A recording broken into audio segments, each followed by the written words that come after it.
Welcome back, folks, to the Get a Grip on Lighting podcast. On today's show, we have Dr. Mariana Figueiro and Allison Thayer of the Lighting Research Center.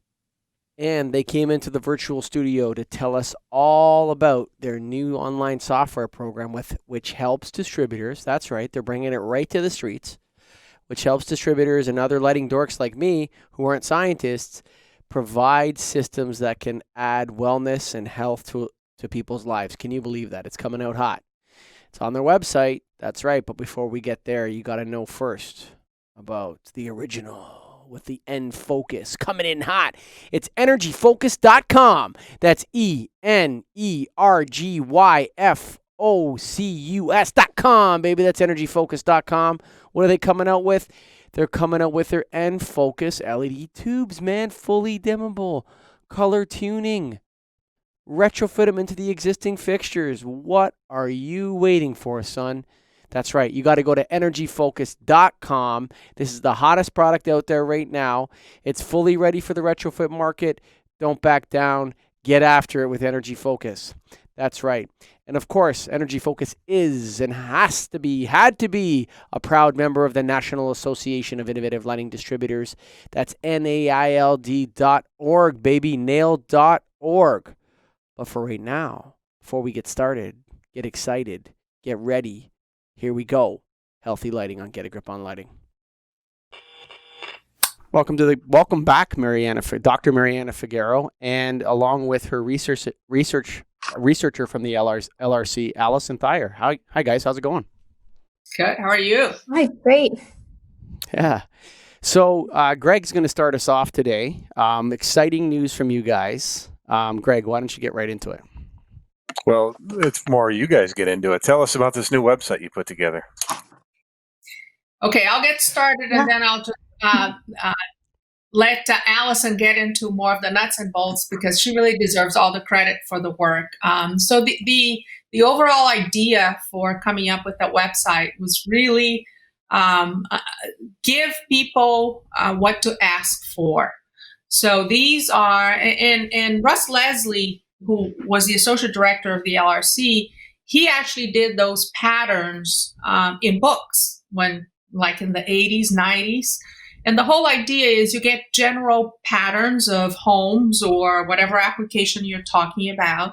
You design the lighting, so it gives people an idea of what to ask for designing lighting for certain spaces. So obviously when Russ did that in the 90s was focused on energy efficiency. So we said, you know what, why don't we do something like that more for combining the visual system with the circadian system and letting people know what to ask for. How do I design a space for vision and circadian? What kind of fixtures do I need? What are my options? Can I use direct and indirect? Can I use recessed downlight? Which one is better? Which one is more energy efficient? Which one gives me better circadian effective light? So the idea was really to translate all the knowledge that we had into easy patterns for the user to be able to know what to ask for and get some ideas of what to do.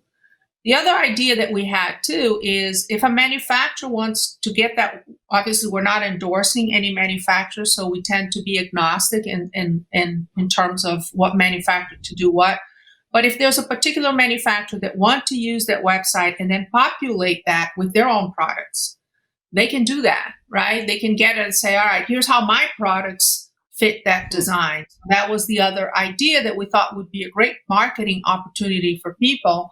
Because they can say, I mean, again, we're not endorsing anything, but they can go ahead and do something like that. So that was the other kind of idea of putting something like that together and providing some of the information and the background. So I'll let Allison add to anything.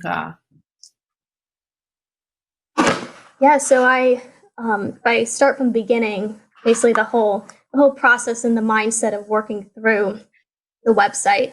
I had worked as an intern part-time while also taking classes at the LRC. So I worked a lot with the older website.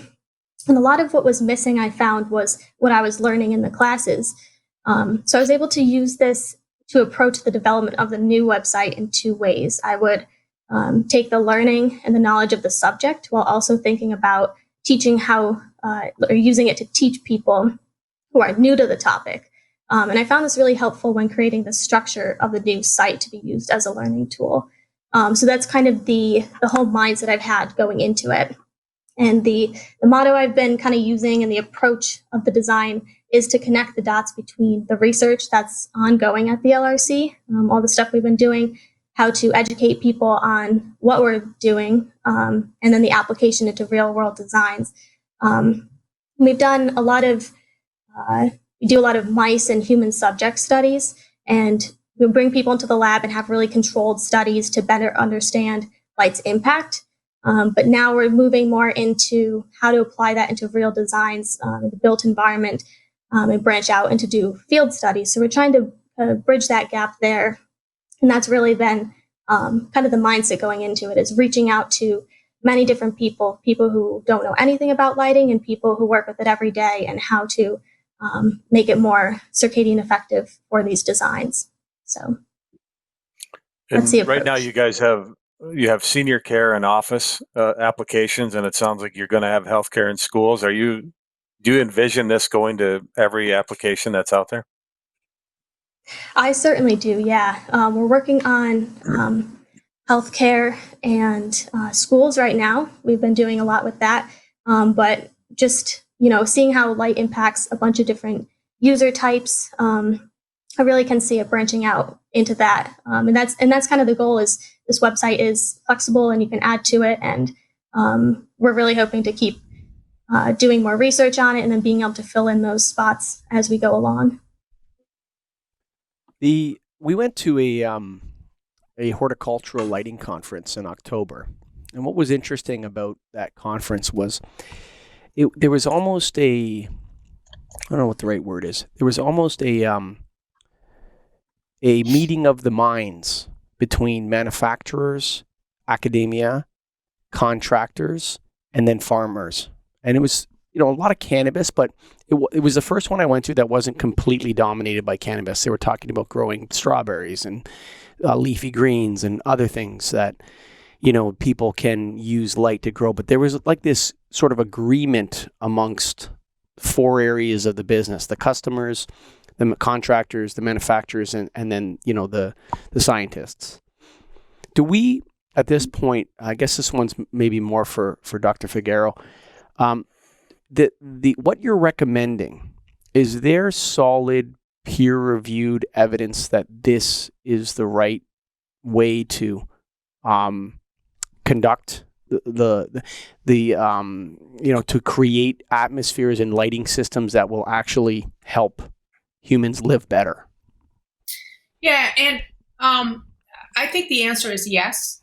There are peer-reviewed studies, and we have done field studies. Others have done field studies. I think, the reason why we started with the aging population, because I think this is the one that it's the easiest one, in the sense that that's a space where you can control your 24-hour light and dark. Mm-hmm. And that's where you get the best results. It's when you really know what are you getting during the day and what are you getting at night, because it is really a 24-hour light and dark.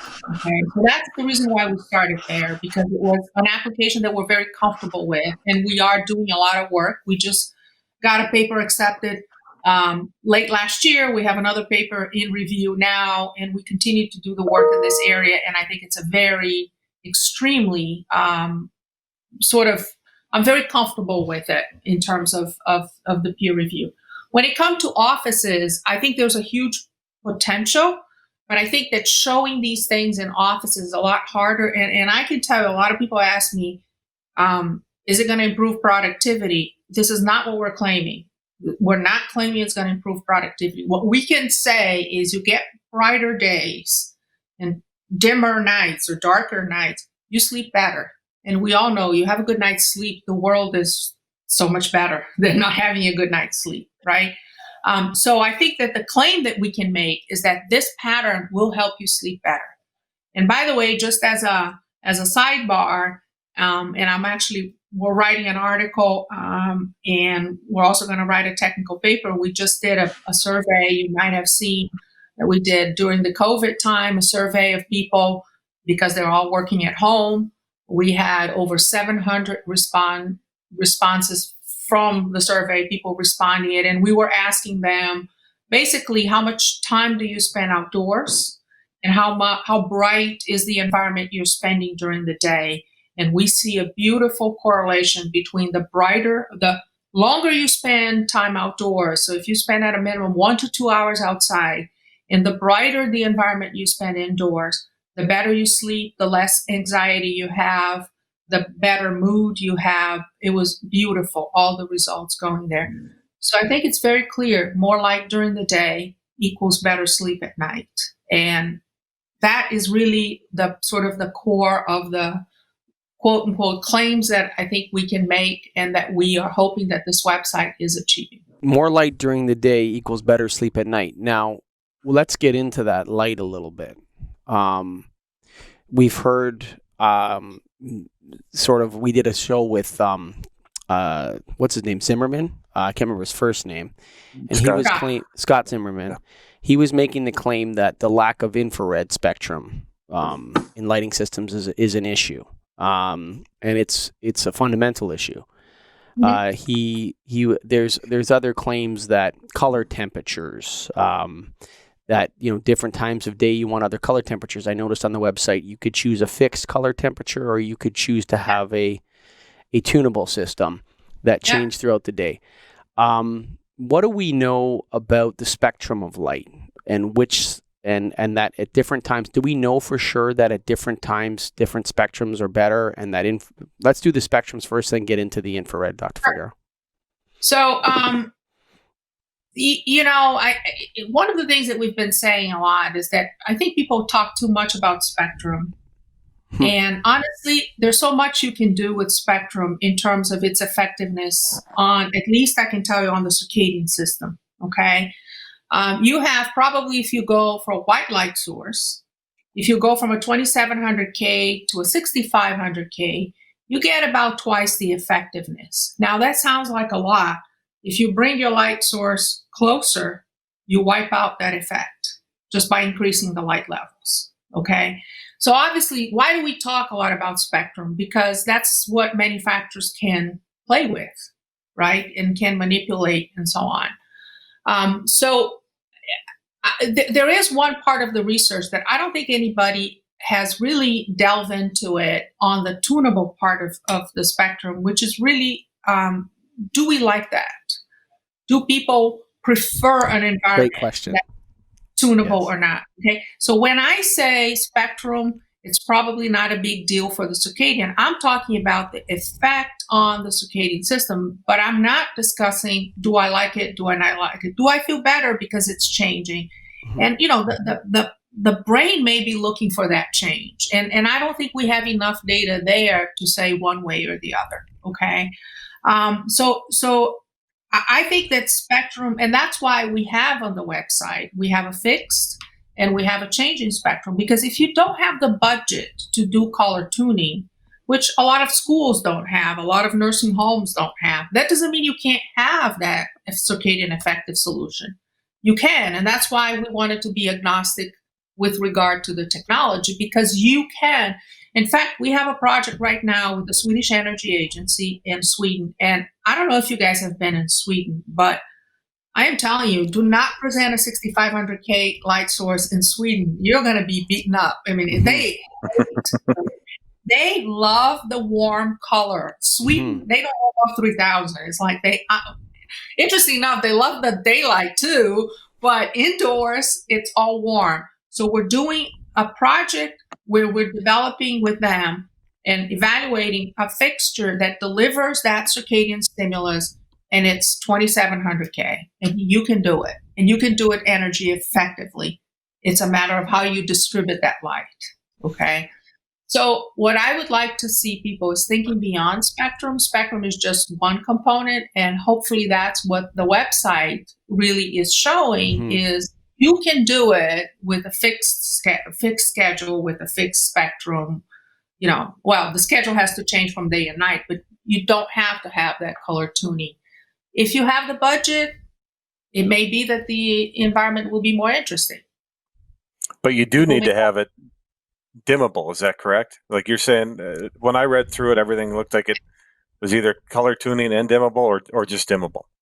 You need to have a way, either dimmable or turning it off. But you do have to have a way to provide brighter during the day, dimmer in the evening. That is a minimum that you have to do. That's correct. Now, okay, and you go ahead, finish your thought, Greg, and then mine can wait. Yeah. So, Mariana, I listened to your or LRC's deal on future of lighting, and you talked about you think lighting in general is going to be brighter going forward, and a lot of what we're talking about is brightness and light levels. Is that going to negate all of the energy efficiency that we've done over the last 10, 20 years in lighting to make it all brighter now? Well, I mean, we have one advantage. LEDs are so efficient, right? So right now, even if you make it brighter, you're still meeting the codes and so on. Obviously, this is gonna end eventually. The Department of Energy or the energy codes are going to get stricter. But I really think that it is more than energy. And Bill McDonough had that triangle of equity. Was it triple E? I'm not going to remember everything, but one of them it's the people. Okay. And I think that if you put in a little bit more energy because you're making people feel better, it's worth it. The second thing that I think is really important, I think we exploit that on the website, is it doesn't have to come from the ceiling. You don't have to get all that light coming out of the ceiling, because you're absolutely right. That may be inefficient and it may be glary, right? Because it may become too bright. So you need to start thinking about light sources that you can put close to the people.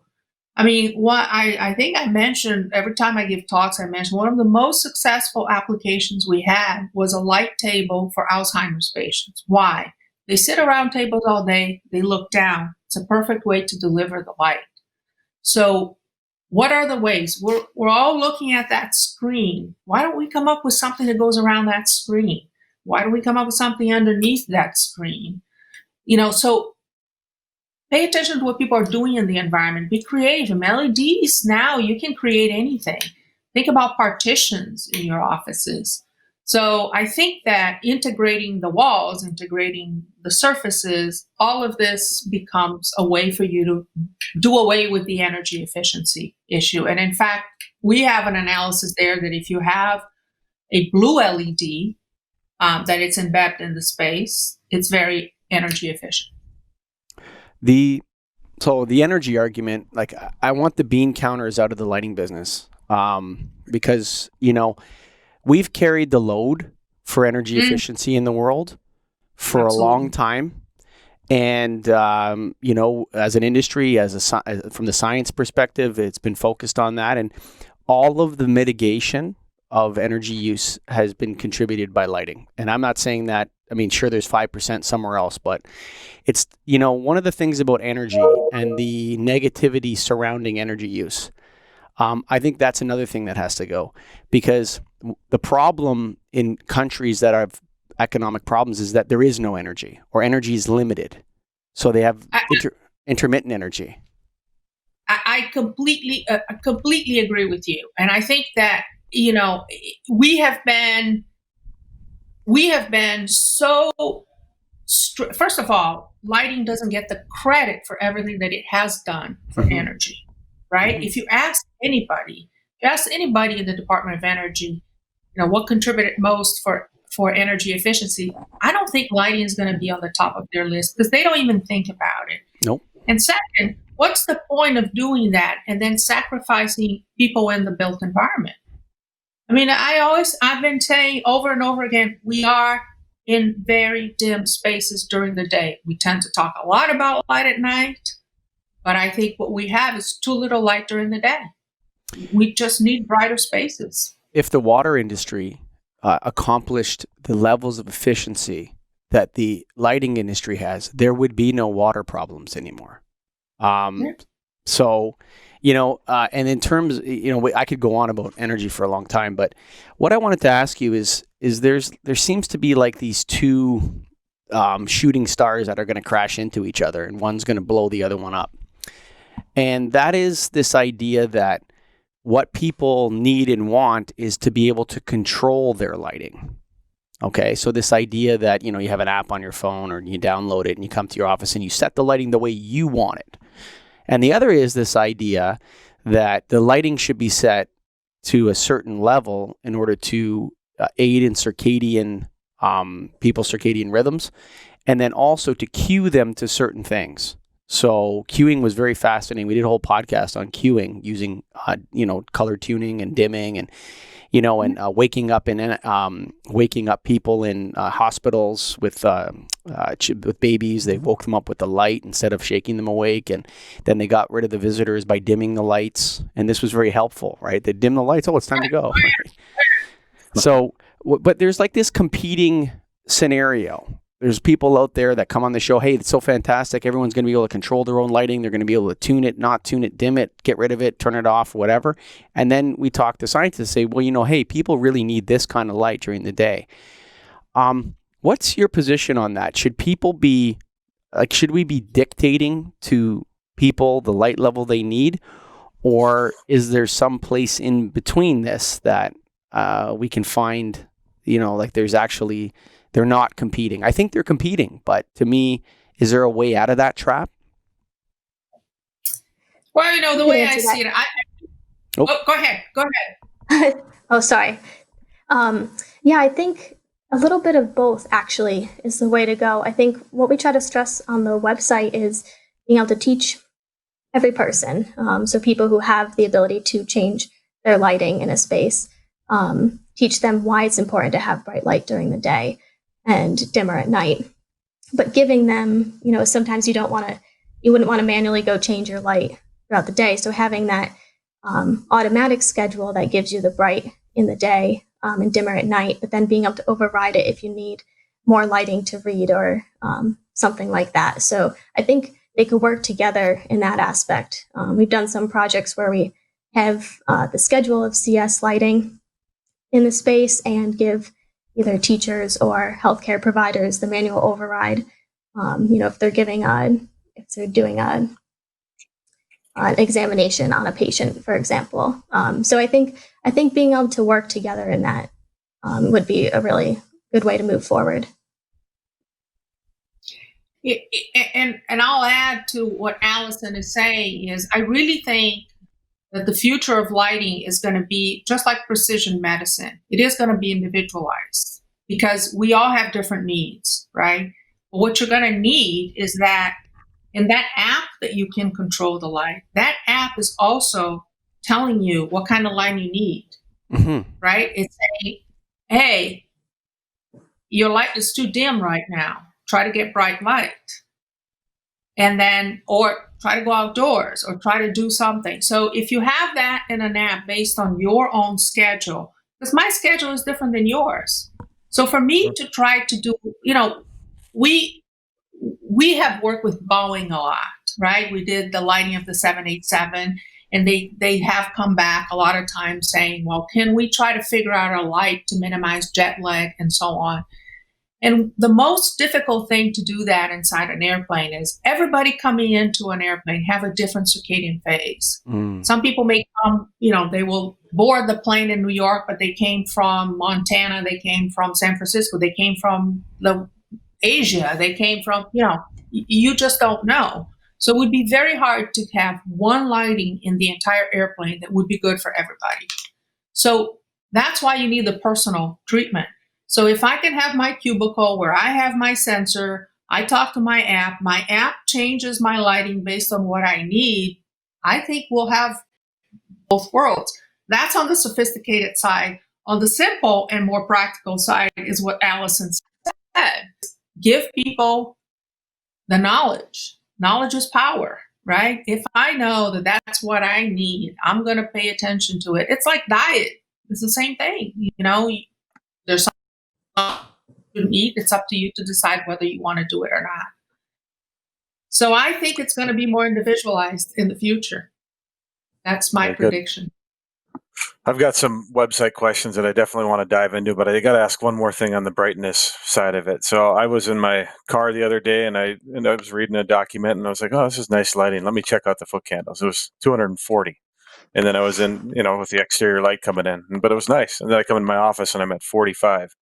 So do you think at some point the IES is going to have to, or the industry is going to have to say, change foot candle levels or get rid of requirements? Or how's that argument going to go? Or where are we going to tell people they need to be in terms of light output, light levels? First of all, we're going to have to stop measuring horizontal foot candles. Who cares about horizontal foot candles, right? That's the first thing. So I think the IES can start changing by doing that, okay? And I do think we have to give ranges. Nobody walks around like this. No. Actually, the only successful application I had was my poor Alzheimer's patients because, they can. That's the only one that you do want to measure here because that's what they're. But nobody. We're vertical species. We're looking for vertical brightness. Why are we measuring horizontal foot candles? Yeah, we used to read black font on a white paper. We don't do that anymore. And if we have to do it, just put on a task light. We're done. Mm-hmm. Okay, so I think that is the first thing that it's going to be changed. And then I think it has to be on a range. And again, we do a lot of work here. There's so much individual differences in how even people respond to light. You measure acute meltdown suppression from 100 people, same light levels, same spectrum, same duration, same stimulus. Some people are going to suppress 20%. Some people are going to suppress 80%. There's huge individual differences in how people respond to light. So we can't just say if it's, 201 is good, but if it's 199, it's not good. I mean, we don't need that level of precision because that's not how we work. So I think we're going to have more ranges and get rid of the horizontal foot candles. Okay, I have a dangerous question. You can dodge it, Dr. Yeah, you can dodge it, Dr. Figueiro, and it can go over to Allison. But yeah, let's try Allison on this one. Okay, so we'll just throw it out there, and then you can fill in if there's any gaps at the end, Dr. Figueiro. So curious, you talked about Sweden, right? And Sweden's a very dark country in the winter. The sun goes down at 3:00 and do stuff like that, right? Is there usefulness in looking at origins and race when looking at lighting? Like, do people of color, are they more affected in northern environments than Caucasians would be? The blue eye versus brown eye situation, the light skin situation. I've read different articles saying that, scientists claiming that light skin doesn't even come from, northern climates, which doesn't make any sense to me at all. I mean, just anecdotally. But is there usefulness in looking at categories of humans? Let's not say the R word, Allison or Dr. Figueiro. Is there usefulness there? I think from what I know about the Sweden project, is that looking at people who grew up in Sweden and have lived there their whole lives are able to adapt to it a bit more than somebody who would just go there and maybe live there for a year or two. Where lighting could be really useful to keep them in sync with their biological clock. So I think Mariana would probably be able to answer that a little bit better since she's been more involved in that project. But that's kind of my understanding is if you have to look, people nowadays move all around. You can start in New York and then move to Europe if you want to. So looking at that could be interesting, but in looking at people who have been in the same place their whole lives and kind of the difference in that. So it would be an interesting thing to look at, but not, I think it would be pretty difficult because you'd have to really know where somebody grew up, what his Have they grown up in an environment that's really dark in the winter and really bright in the summers? Have they been able to adapt to that? Or have they recently moved there? So I think there's kind of a broad range in that, in my opinion. Okay, I'll add to what Allison said. So she's correct that there seems to be a genetic adaptation. So if you're born and raised in high latitudes, you tend to adapt to those big changes in photoperiods. But I think that there has been some work done. If you talk about, for example, African Americans that have dark skin, they definitely have more issues with things like vitamin D because they do need higher amounts of sunlight on the skin. You don't have vitamin D at higher latitudes in winter months, for example. So they tend to have more issues with vitamin D. In terms of circadian response, there has been a few studies where they're looking at differences in responses and also differences in what they call switches.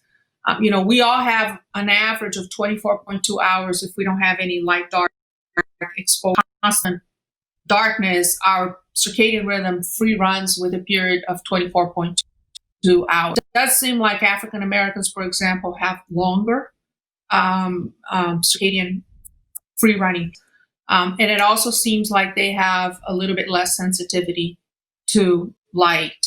So, but I don't think this has been thoroughly studied. And I think it is very important to understand, because if you're designing lighting for different populations. Now, I have observation here, which I'd love to do research on that. Haven't done it yet. But we have done a lot of studies here, and we have a lot of Asians that come to the lab because a lot of times we're recruiting our Asian population here. Asians tend to be very, very low sensitive to light. They are not responders. So a lot of times I had to exclude Asians from the studies. We would give them bright light and they just wouldn't suppress melatonin, or they wouldn't phase shift. They just wouldn't respond. Haven't done a thorough analysis on that, but I tell you, from our observations, there are differences. So that's actually a very good question, is that people do respond differently. And I think understanding those individual differences, what I would call, because those are, even if they're group individuals, would be very interesting and important to know. Like one thing, for example, we do know that women, for example, are more likely to have Alzheimer's disease. In fact, a lot of our studies, we do have a lot more women than we have men recruited to our studies, just because you have more women with Alzheimer's. And one of the things is, yeah, they live longer. Sure, that could be a factor. But now there's a lot of work being done looking at women and changes during menopause with hormones. And there's an association between, reduction in estrogen and increased risk for Alzheimer's disease. So all of these things I think are really important. And that's where I think the research in the future will go. It's really understanding those individual differences. Why is it that some people develop seasonal affective disorder during winter months and others don't? What is it about the people that develop? What are the reasons why? Is that because they're less sensitive to light? So I think those are, to me, this is where the research is going to go in the future. And I think and that's where lighting can really help with the lighting we have right now, because now we can do the individual lights, right? Now we can tell people, do this, do that. If you're this, here's what we recommend. So we're starting to get to a point where the technology allows us to implement those solutions, which I think is really exciting. Wow. Okay. So there's a lot to unpack in that. That could be a whole podcast, I think. I know. Craigie, let's unpack this website a little bit. So the website. So first of all, before I get I'm going to have some few questions on it, but I want to preface it by thanking you guys for doing it, because we've talked to how many people, Mike, on this topic, and nobody gives us any definition of what to do. They just say, just do it. People say, follow the sun. Well, what does that mean? Tell me what light levels I need. What do I need to do? So until now, we haven't actually seen anything. So thank you. I know it's initial, but we appreciate it. The industry appreciates it. For sure. One thing I was asking, so right away when you start clicking through it, it tells you to pick a desired CS goal of either 0.3 or 0.4. Explain what CS means and how we should factor that in. Yeah, so I can start on that.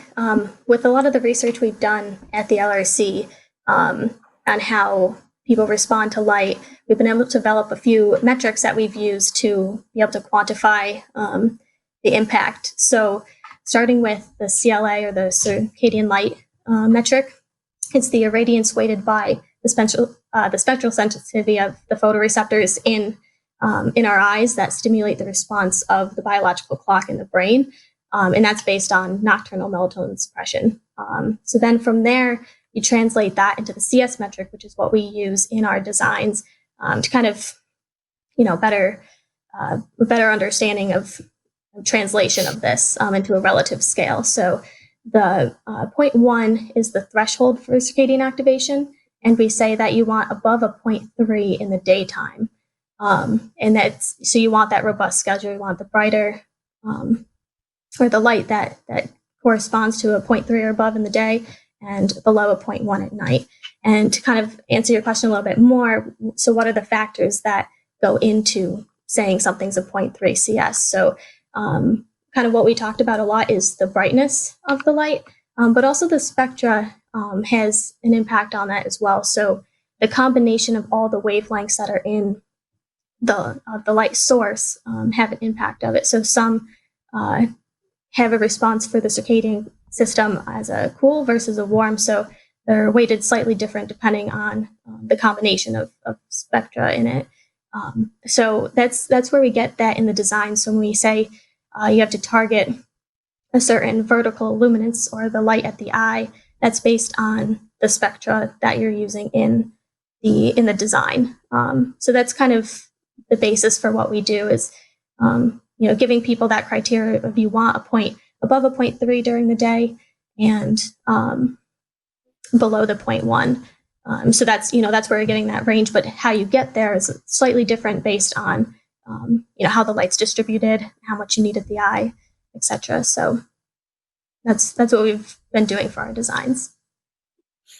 Yeah, and just to add to what Allison, so a 0.1, it's equivalent to 10% melatonin suppression, which would be below threshold. And the reason why we're using 10% is because you have a lot of assay variability when you do the melatonin studies.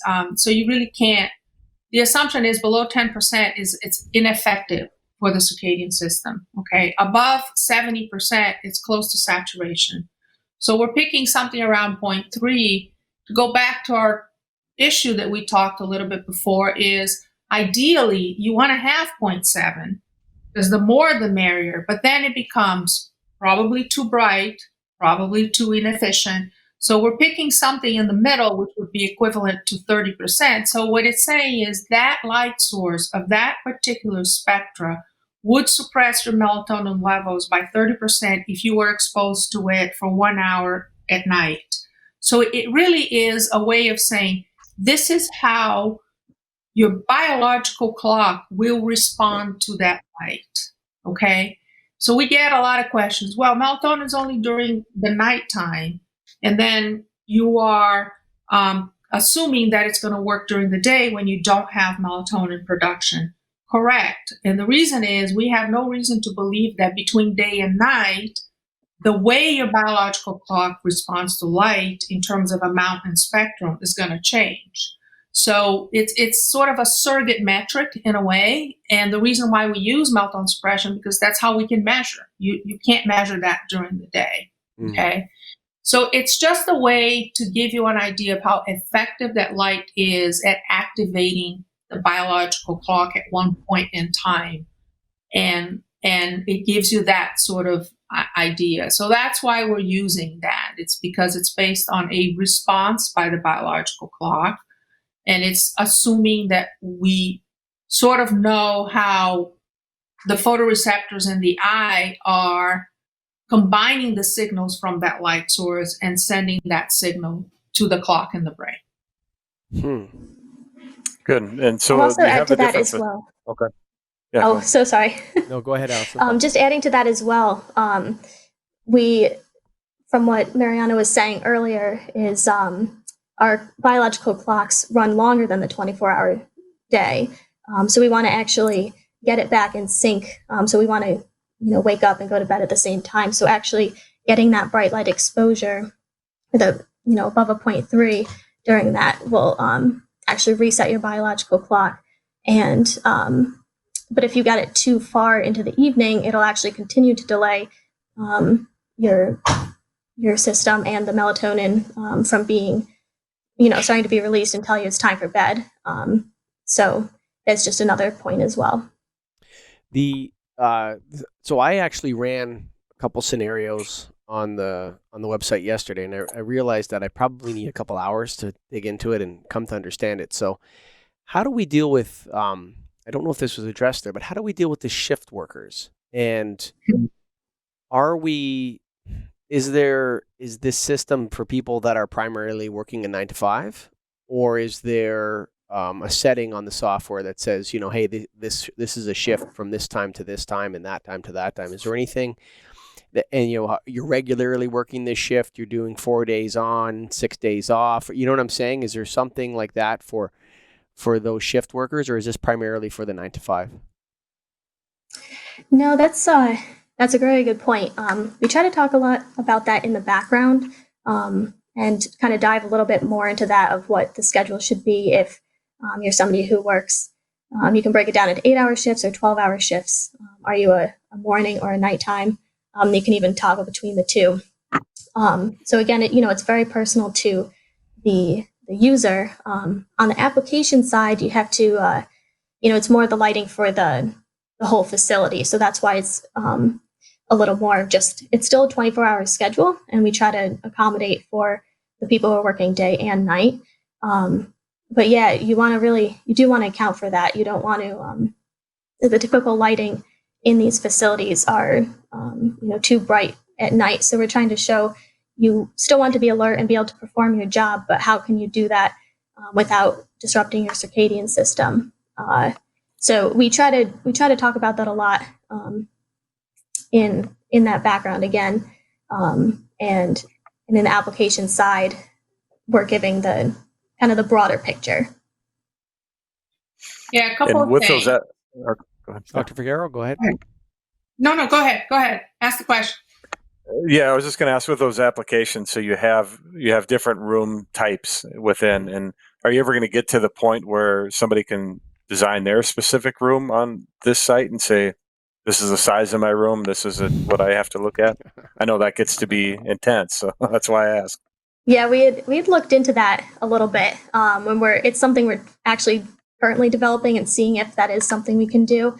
I think it'll be an extension in the future on the current website, because right now the applications are to give you a sense of, if I have a luminaire about this distribution, how does it perform in my circadian design? So, giving people the tools to do it on their own if they have the software to look at it. But yeah, I think it would be really helpful to kind of connect those dots there and give people that tool to do it. So hopefully in the future we can. Yeah. Yeah. So you go ahead, Dr. Figueiro. No, I was going to say, I was just going to finish up the shift work part. This is actually a very controversial area in terms of the shift work. And that's why obviously everybody is focusing on the daytime environments, because that's pretty straightforward.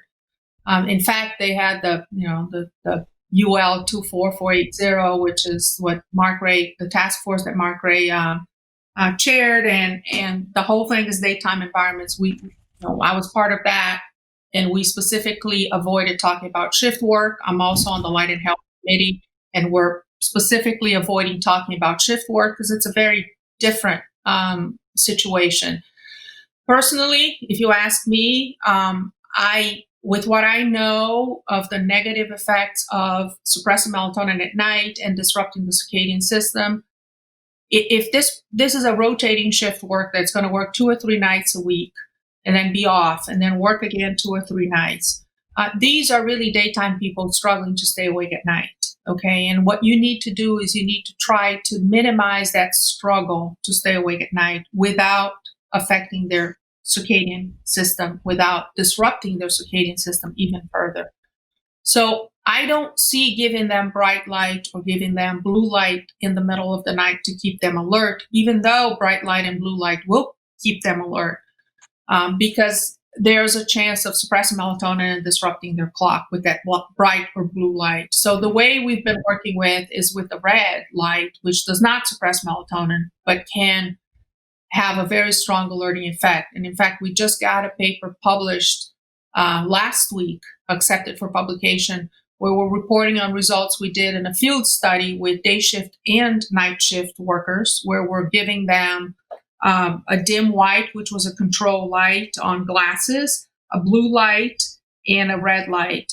And we did see that the red light does have some improvement in reaction times, help them sleep better at night when they get the red light. So the key is the red light would be like caffeine or a cup of coffee. So you keep them alert and awake without changing their circadian phase, which is really, right now, it's the best you can do with shift work. I know why you want to avoid talking about shift work a lot, because I think the answer is pretty rudimentary. I mean, humans are not a nocturnal species. Nope. We are fighting our natural behavior. Shift work is bad, no matter how you look at it. It's just bad for health. In fact, you know that in Denmark is considered a health hazard, and people working shift work get paid more because I'm not surprised. It's a health hazard. It's it is bad. We shouldn't be doing, but yet you have hospitals. You have firefighters, you have police officers. It's a 24-hour society. You know, it's interesting. It's interesting, 20 or 30 years ago, that would have been claimed as progress. So this idea that stores are open longer and things are available more, people would have been claiming this as human progress. And now we're looking at it many years later from a lot of different angles, not just lighting, but saying, hey, are we really, especially the lockdown has put this into perspective for people. Like, do you really need a 24-hour Walmart? Is that something we really need? 24-hour dollar stores? Restaurants open 24 hours. Do we really need? Come on, we can stop at midnight or whatever. Sure. I mean, I know the kids are going to complain, but I agree with you. I think hospitals, there's nothing you can do. Firefighters, emergency responders, there's not much you can do about that. But interesting enough, firefighters they tend to have 24-hour shifts, and they actually sleep, right? I mean, Sure. they do have naps, and they sleep if there's no emergency and so on. So I think the other thing is start looking at shift. How is it? What is the best shift combination? And, a lot of people talking about naps during work and all that stuff. So there are some ways of mitigating, but I completely agree with you. It's a tough thing. There's no solution for that. My kids have, this is gross, I hate it, but somehow I got talked into it. My kids have 2 pet rats. Okay. And they run at night. Okay, yeah. So no, hang on. We got this whole booklet on caring for these. They're called fancy rats. Okay, so they're super cute. They can do tricks. They're smart like dogs, actually. They're much smarter than hamsters. Okay, let's put it that way. You can do a lot with rats, as I've learned, unfortunately. Okay, but what's interesting is we got this whole pamphlet on caring for rats, and rats don't want to be woken up during the day. They're a nocturnal species. And this was like very clearly pointed out in this literature that, don't, after dinner, go play with your rats. Don't play with them during the day. They're going to want to sleep then or whatever it was, right? Yeah. And to me, it's like, it's so crazy that humans don't see themselves as a diurnal species, a species that's awake during the day. It's so fundamentally basic to our understanding of biology. Like the first thing you learn when you study biology is that there are species that are awake during the day and there are species that are awake that's like the first thing you teach everybody, right? So what I find is like the whole idea of the 24-hour society, if we said, hey, you know what? We actually don't need to live like this. There's no reason to live like this. Many of the people who are being forced to live like this are not being paid the kind of wages they deserve for working in a Walmart from, 12 midnight till 6 in the morning or whatever. If we just said we're going back to the way it was in 1976 and stores are open from this time to this time and they shut and we're closed on Sundays, say, for example, you wouldn't need as many emergency responders working at night, because you wouldn't have as much stuff going on at night. The highways wouldn't be as busy. The roads wouldn't be as congested. People wouldn't be dying, be out getting drunk at 3 a.m, beating each other up, which is a lot of the calls. So That's I don't think we need to live like this. So that's a whole other topic. But the other thing I wanted to ask you, and I know Greg has a few more questions, but the length of time for recovery from a circadian problem, right? So you look at, hey, you're overweight. Let's say somebody's overweight. They're 50 pounds overweight. Well, it's not like a strep throat. You can take some antibiotics and a week later you feel better and 2 weeks later you're good. It's one of those things. You're going to have to change your lifestyle. You're going to have to live a certain way. You're going to have to, and this is going to take a year or 2 years for you to recover and for your cholesterol to go down, your arteries to become unclogged, and all the good things that happen when you live a healthy life with a diet, exercise, sleep, and water, and whatever else, rest and nature, and all the things that lead to wellness. How long does it take for somebody's body to recover from a circadian related problem or illness?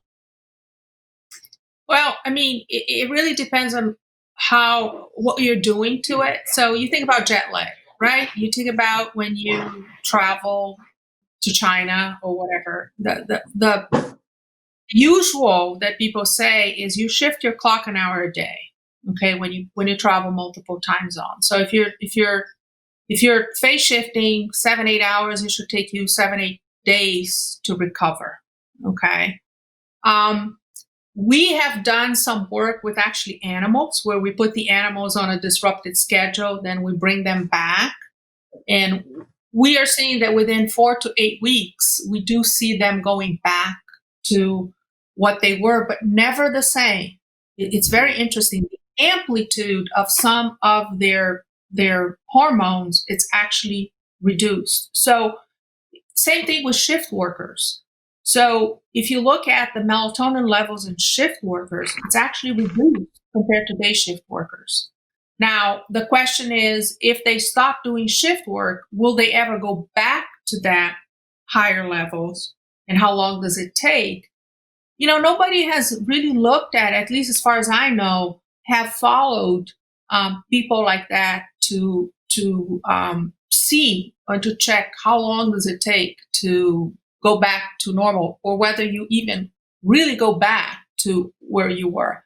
What I know from the cancer, the relationship between a shift worker and breast cancer risk is that you see a negative impact after working 20 to 30 years on the shift. So if you do 5 years, you can probably go back and not have as much of a problem. But if you do 20 years, then you're at higher risk, which may be that you have a permanent damage in a way. But that is a good question. And a lot of the work that's been done is more with animals, which is a little bit hard to translate because animals have a much, much shorter lifespan than we do. But I think that nobody has looked at epidemiologically follow people like that. But for phase shifting and re-entraining your circadian clock, it's a little bit faster. But the problem is you have your biological clock, then you have clocks all over your body. So, for example, the digestive system is the one that takes longer. So you have to re-entrain all your peripheral clocks so that you're back to synchrony and so on. So it can take days just by regular re-entrainment for multiple time zones that you're traveling. This was what makes me doubt the ability for humans to create artificial or electric intelligence. There's just way more going on in our brains than I'm going to decide to digest my food now. That doesn't happen. Yeah. Right? One more question. I got one more because this is my own curiosity. I've read about the website. No. I read an article, a bunch of articles saying that teenagers should be allowed to sleep in and to sleep till 11, 12 o'clock. And this is normal and natural. And it's always been this way. Okay. First of all, I seriously doubt those claims that, that somehow one age group of humans would naturally want to sleep in the tribe and be allowed to sleep in and not have to, whatever, fish or pack up the teepee or whatever it is that they were doing back thousands of years ago. From a lighting perspective, does that research make sense to you that teenagers should be allowed, that school should start at 1 o'clock in the afternoon and teenagers should be allowed to sleep later in the day? Well, there's a lot of campaign for that, and there is science behind the knowledge that when you are going from pre-puberty to post-puberty, you tend to become delayed. And you also, apparently what happens is you accumulate sleep pressure slower.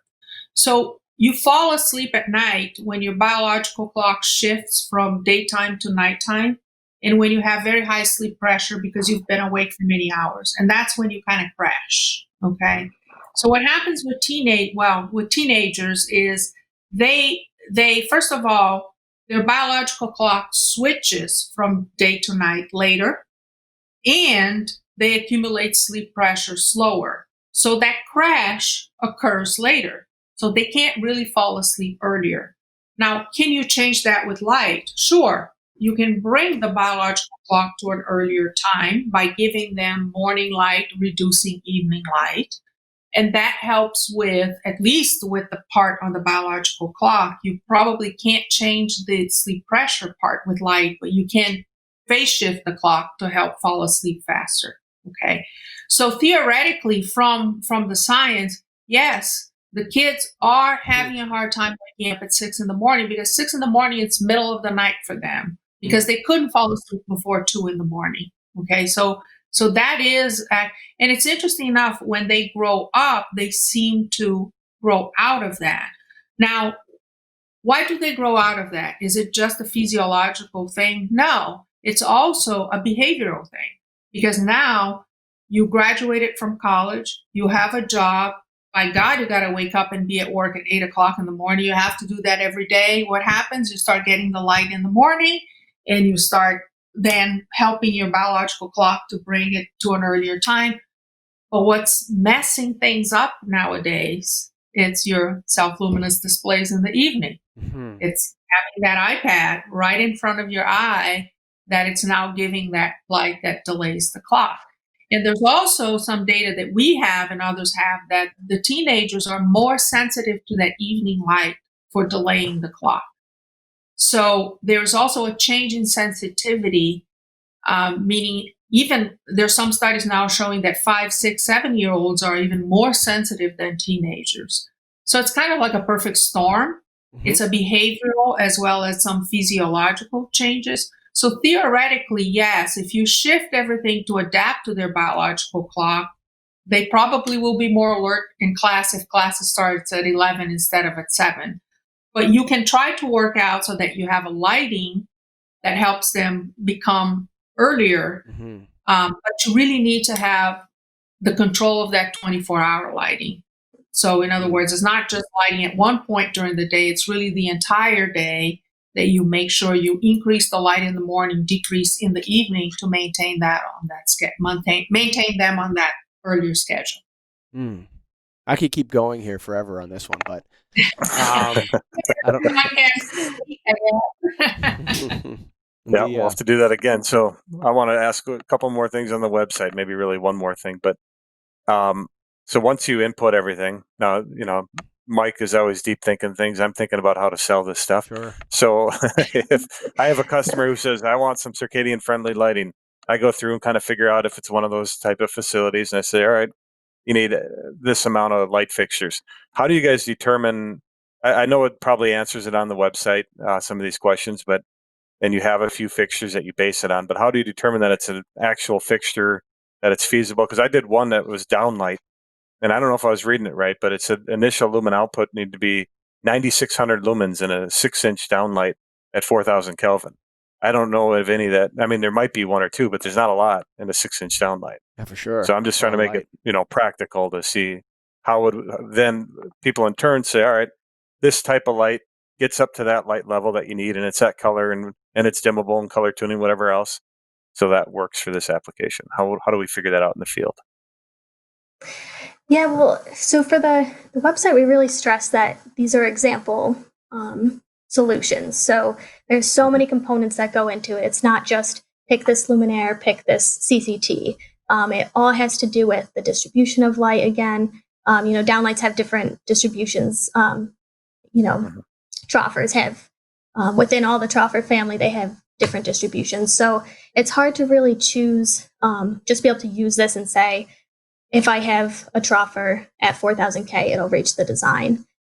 So it's really, the use of the website is to kind of be a template for people to say, I need to, this component is important. It's important to know that if I have a troffer with this similar distribution, if it has the same exact SPD, which is not the case typically, but you have it in this specific design, a certain room size, it'll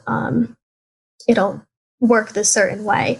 So it's kind of, if you have the ability, so it depends on who you're trying to sell it to. Is it a designer who has lighting software where they can put in the lighting IES files and get a sense of how bright the space will be? Can you get the SPD from the manufacturer and put that? So that's where the LRC CS calculator is helpful, where if you have that software that says, I'm getting 300 lux at the eye, a person who's sitting in this location, and plugging in the SPD that your manufacturer gives you, what is the CS I'm getting? So it's, it's difficult because it's used as a tool. In that regard, you can't just say, I have this exact room with this exact furniture layout, same reflectances. So within the application, we do try to outline too the assumptions we made. We don't necessarily account for light loss factor, but that's something important to know. If 5 or 10 years down the line, is your light going to depreciate and not get as much light out? So those kind of things, just outlining all the assumptions we made for you to say, okay, like it's important to know my specific SPD or my specific distribution, how that's getting light to the eye. So I don't know if that's helpful and answers your question, but that's the approach we took with the website. So can I ask you a question? How do you do it now? Me or let's go, Craig. You can ask both of us. Right now, we don't get the request, so nobody's ever asked us about. I mean, I've never had the request of somebody saying, "Give me healthy lighting." No, but even with horizontal foot candles, how do you do it? So I came up with my own metric called unified light value. Okay. And what it was I noticed back in when people were upgrading from 400 watt metal halide to, which is a conical shaped, usually aluminum reflector. So that's sometimes they had glass or plastic or polycarbonate ones, but most of the time you would have, in a high bay lighting application, you would have a conical aluminum reflector around a 400 watt bulb, and it would be at the factory setting, which was 50% down. There's like a adjustableness that you can adjust the reflector up and down. What I noticed was that when you put in high bay fluorescence, you actually reduced this is 2005 maybe, you actually reduced the horizontal foot candles and massively increased the vertical foot candles just because of the way a fluorescent tube would spread. So what you would look at, you'd walk into a factory, say, and you'd see these, like, the flashlight effect is what I called it. You'd see these cones like this on the wall, where light would go like this, and there'd be these dark patches in between, right? And it had like this flashlight effect or cave effect. So what I noticed is that when we put in high bay fluorescence, either T8 or T5 or whatever, especially when we put in ones that at about 20 feet that had like a slightly curved bottom to it, so the lights were kind of spread out like this, you would have this line of light across the entire factory, and it would go all the way around. And so I'd pull out the foot candle meter, and people would say, wow, it's way brighter in here. Like, it's so much brighter. But it was actually less light. Like, if you measured it the way the IES told you to measure it back then, you put it like this, and sometimes you'd have 50% less horizontal foot candles.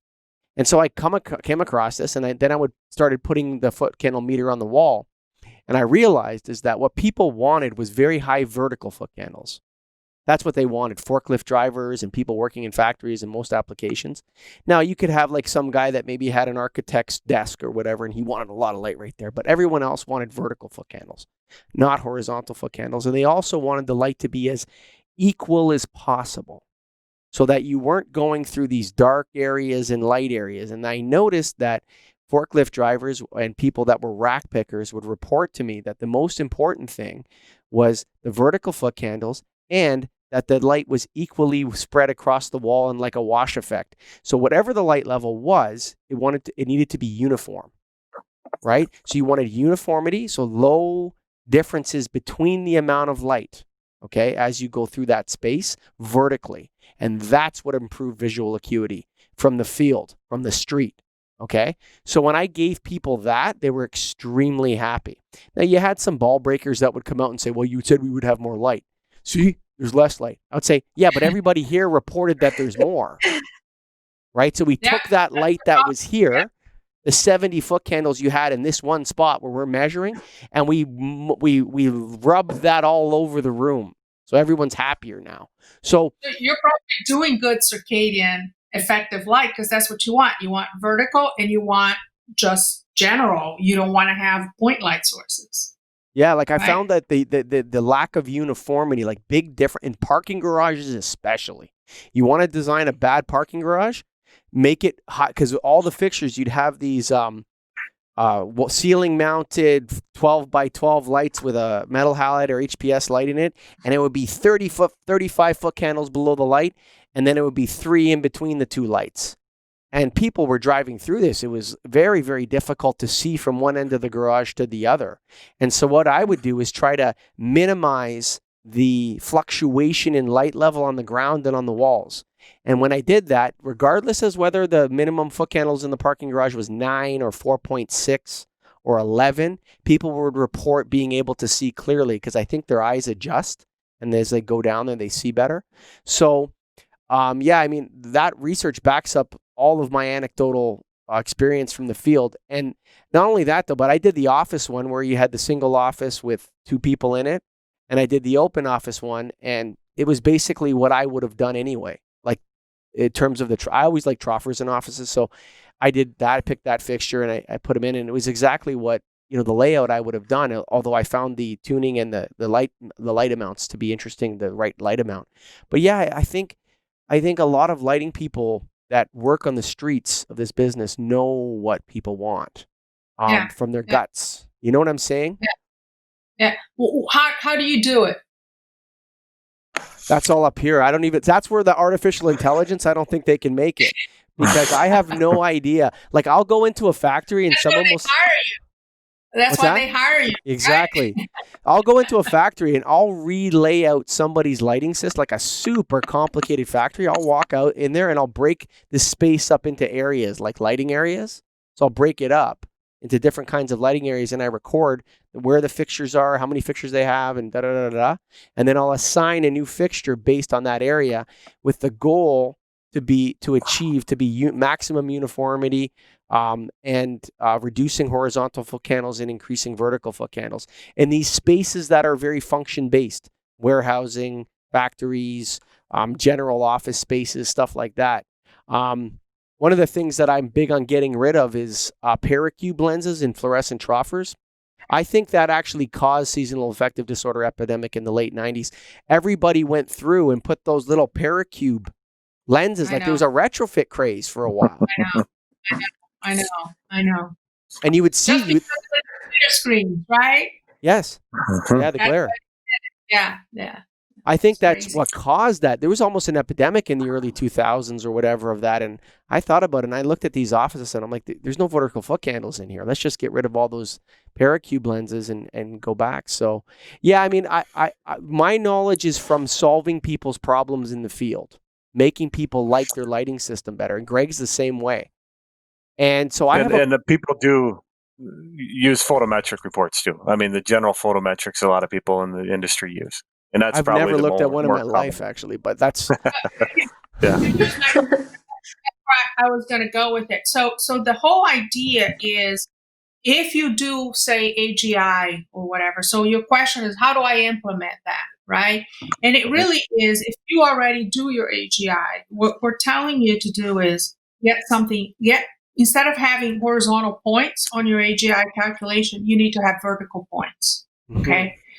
Do your layout as you would have done it with your visual system, with how you normally do.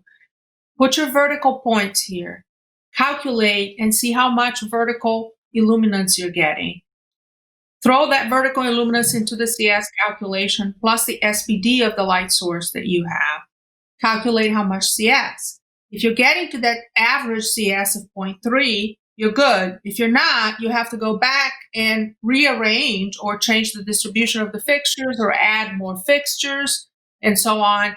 And then again, calculate that vertical illuminance. So right now, what I think would be different than what you're doing right now is you need to add that vertical point. And once you have that, you average that in your space. And then if you know where people are going to be sitting, if you know where people are how the layout of the room is going to be, you want to add those points where people are going to be looking at. If you don't know, you just do a grid and you average it out. But this is the idea. So you can start with Allison's pattern, with what she has, get fixtures that are kind of similar output and so on, because then you're going to get closer. But it is a sort of a back and forth until you get that value that you need. So Allison Thayer, you've created a monster. I was going to say, it might be a never-ending project, Allison. Yeah, so. No, like you've created a monster. You have. She's been working on that for 3 years, and I think we're going to work on that for the rest of her life because there's so much we want to do. Yes. One thing that we're now creating is kind of a standard observer room. So in other words, you really have a room where it's the same for everything. And all you want to do is change the fixtures so you can start now comparing lighting distributions, the fixture distribution. So in other words, you fix everything. Everything is the same. Now I'm putting a recessed downlight, or I'm putting a direct indirect, or I'm putting different types of direct indirect. So now within that room, I can look at the most effective distribution to give me that CS that I need to get. So that's one thing we're starting to develop now. So I think that there's a lot of pretty cool stuff that we can do that can be very useful for people. I agree. So, and what's interesting is that I want to know I'm thinking of the trajectory of this. So, Allison's not a software computer scientist developer. She's a lighting dork. Sorry. So, nope, you're exactly right. She's taking the lighting knowledge and using these other. She's not a proficient in the other knowledge, and so you look at some things. I think there's a baton pass from academia to the lighting industry at some point, and I think that involves the IES. And them then with their manufacturing base members saying, now here's we're going to light this baton into a torch and hold it up, and this is how you do things, guys. How far are we from an IES LRC panel or a technical something like that to discuss this? How far away are you guys already in talks with those guys? No, we haven't talked to the IES about that. I am in the Light and Health Committee, but they're not looking at that specifically. They're trying to get a recommended practice out. So it's been a process to try to do that. And I think that's why we end up doing things on our own, because it is faster and it's more effective for us just to have that on the website freely available. We don't make money out of that. I mean, arguably we lose money. But we think it's important. It's got to be done. And, what I would love to see is manufacturers pick that up, put it on their own sites with their own designs and start using it. Do we really need to have an IES document to use it? Or why can't we just start using it instead of waiting for a document to come out? I'll tell you why. Because the IES is the leader of the business of lighting. That's why. They're like the leaders of the business of lighting. And they're very strong on education. And so they have to, the way they have to look is, how do we formulate this? How do we put this into measurable things that people can do into our ginormous handbook of ours that we measure by the weight of the pages or something, right? And how do we get the industry on board and that sort of thing? There's no subversion going on. You're just saying this is how it's done. And I think that's fantastic to start, because the pressure has to come that there has to be an ask from the members of the IES and the manufacturers to the IES for guidance. And so these things take time. They take time. And one of the regrets I have looking at, I have a 20-year career in lighting, from 2010 or 2012 or so to about 2018, the IES kind of lost the handle on the business a little bit. Like, it was going so fast, like they're water skiing behind the industry, right? And the industry starts to go so fast, it can't stand up, right? Yeah, everybody felt that way. It was a big revolution in lighting, and I think we're all getting a grip on it now, and starting to get back on it. But you're absolutely right. It was out of control for everybody. I think not just the IES. I think everybody was shocked with how fast that revolution came. Oh, for sure. And the destruction of brands in the lighting business. Nobody would have predicted that GE, Sylvania, and Philips would be changing their name. I mean, amazing.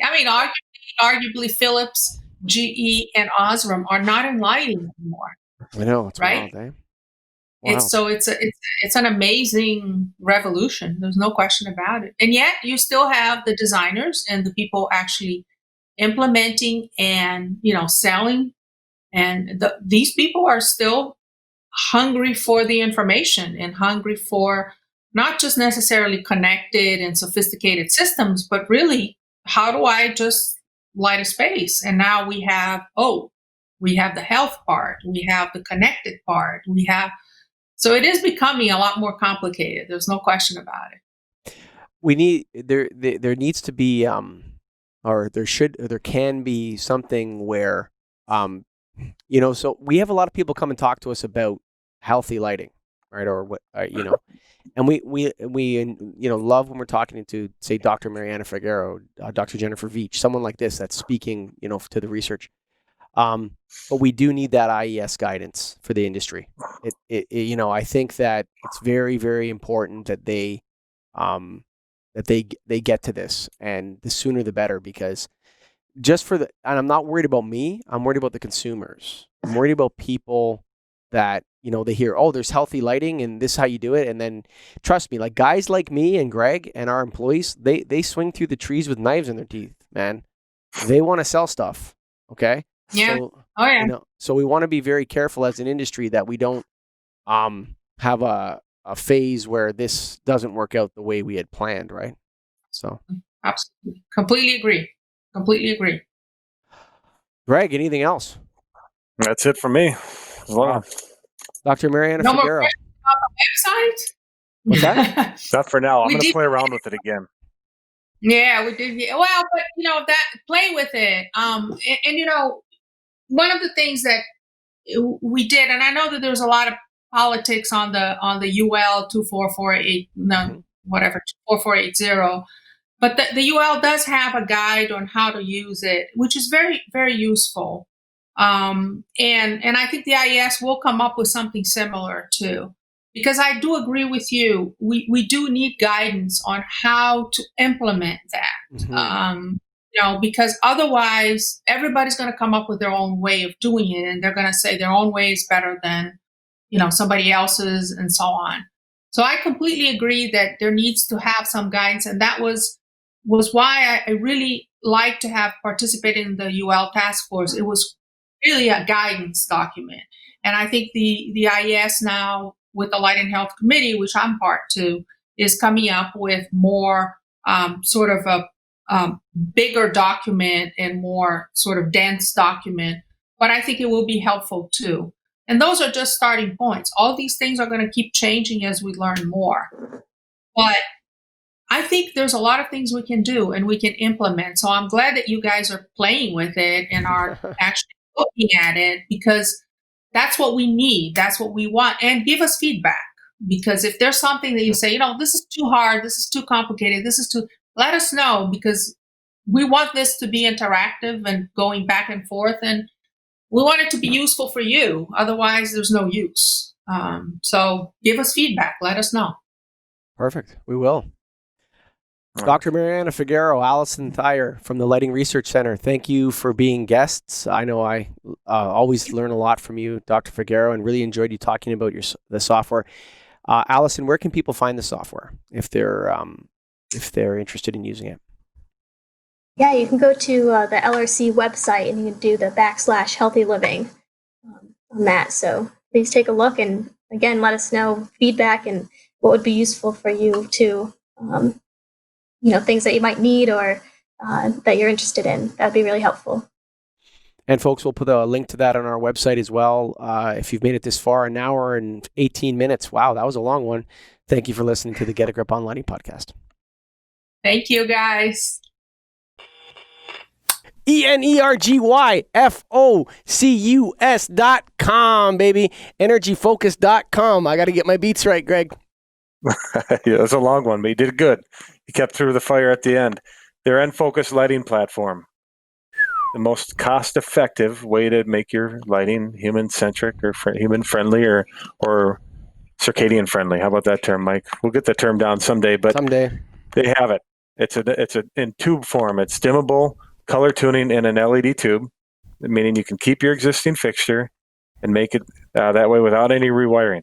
Nice and easy, looks good, changes, does everything you want it to do, and it's affordable, which most of them aren't when you get to that level. So very nice solution from Energy Focus. You know what? This takes circadian and whatever you call it, circadian friendly lighting entrainment, all that kind of stuff, takes it to the people, gives it to them at a good price.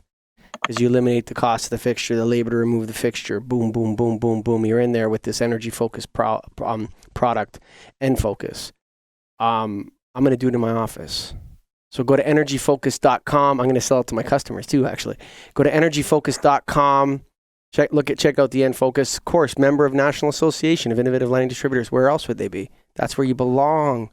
That's where you belong. If you're a lighting distributor, what are you waiting for? Greg's not waiting. He pays his dues on time every year. So does all of our people. Get the hat on, man.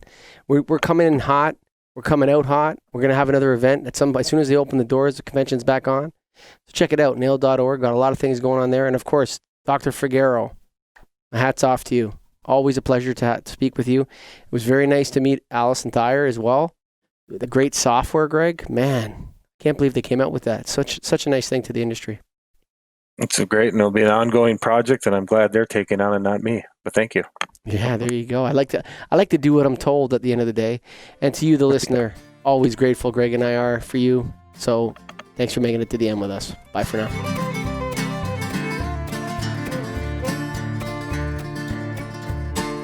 Written on the rectory wall, there's a sign there for all. You are lost, Lord is there to find you.